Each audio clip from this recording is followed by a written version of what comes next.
आज हम एक ऐसे सवाल का जवाब खोजेंगे जो सदियों से लोगों को परेशान करता है। क्या धनवान व्यक्ति स्वर्ग जाएगा? क्या पैसा होना गलत है? क्या भगवान अमीर लोगों से नफरत करते हैं? बहुत लोग कहते हैं अमीर लोग स्वर्ग नहीं जा सकते। लेकिन क्या ये सच में बाइबल की शिक्षा है? आज हम इस विषय को पूरी तरह बाइबल के आधार पर समझेंगे। समस्या कहाँ से शुरू हुई? सबसे पहले हमें उस वचन को समझना होगा जो सबसे ज्यादा गलत समझा जाता है। मत्ती 19:24। ऊंट का सुई के छेद से निकल जाना आसान है, पर धनवान का परमेश्वर के राज्य में प्रवेश करना कठिन है। ये वचन कहा था। जब लोग ये सुनते हैं तो तुरंत निष्कर्ष निकाल लेते हैं, बस अमीर लोग स्वर्ग नहीं जा सकते।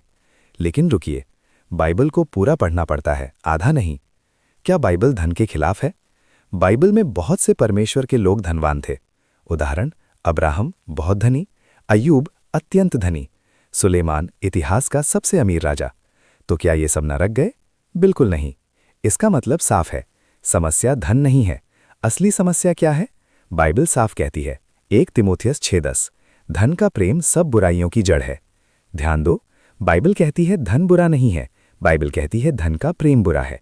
फर्क समझो, सही गलत, पैसा रखना, पैसे से प्रेम करना, पैसा इस्तेमाल करना, पैसे की पूजा करना, पैसा साधन, पैसा भगवान बन जाना। धनवान जवान का उदाहरण, ये घटना आती है बाइबल के गॉस्पेल ऑफ मैथ्यू में। एक अमीर युवक यीशु के पास आया और बोला, मैं स्वर्ग कैसे जाऊं?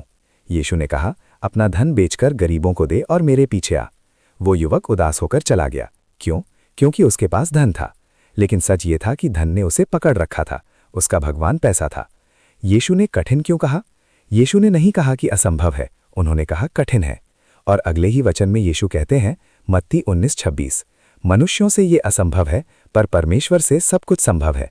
यानी अमीर भी बच सकते हैं, लेकिन उन्हें एक बड़ी लड़ाई लड़नी पड़ती है। कौन सी लड़ाई? भरोसा किस पर है? गरीब कहता है प्रभु मेरी मदद करो, अमीर कहता है मेरे पास पैसा है। यही समस्या शुरू होती है। पैसा क्यों खतरनाक हो सकता है? धन धीरे धीरे इंसान को 3 झूठ सिखाता है। मुझे परमेश्वर की जरूरत नहीं, जब सब कुछ मिल जाता है तो प्रार्थना खत्म हो जाती है। मैं सुरक्षित हूं, लेकिन बीमारी, मौत, हादसा पैसा नहीं रोक सकता। मैं खुद मालिक हूं, लेकिन सांस भी भगवान के हाथ में है।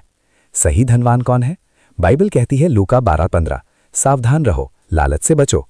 और फिर यीशु कहते हैं, जो व्यक्ति धरती पर धन जमा करता है पर परमेश्वर में धनी नहीं है, वो मूर्ख है। स्वर्ग में अमीर वही है जो उदार है, दान करता है, परमेश्वर को पहला स्थान देता है। पैसा सेवक बनाता है, मालिक नहीं।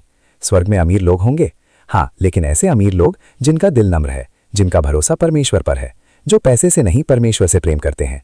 यानी समस्या बैंक बैलेंस नहीं, दिल का बैलेंस है। अंतिम संदेश, धन पाप नहीं है, गरीबी पवित्रता नहीं है। स्वर्ग का दरवाजा बैंक बैलेंस देखकर नहीं खुलता, स्वर्ग का दरवाजा दिल देखकर खुलता है। अगर पैसा तुम्हारा भगवान है, खतरा है। अगर परमेश्वर तुम्हारा भगवान है, तुम सुरक्षित हो। आज अपने दिल से पूछो, क्या मैं पैसे पर भरोसा करता हूं या परमेश्वर पर?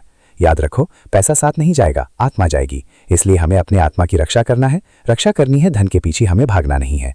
इस संदेश के द्वारा हमने सीखा कि हमारा जीवन जो है, लेकिन अपनी आत्मा इसलिए हम अपने आत्मा को तैयार करें।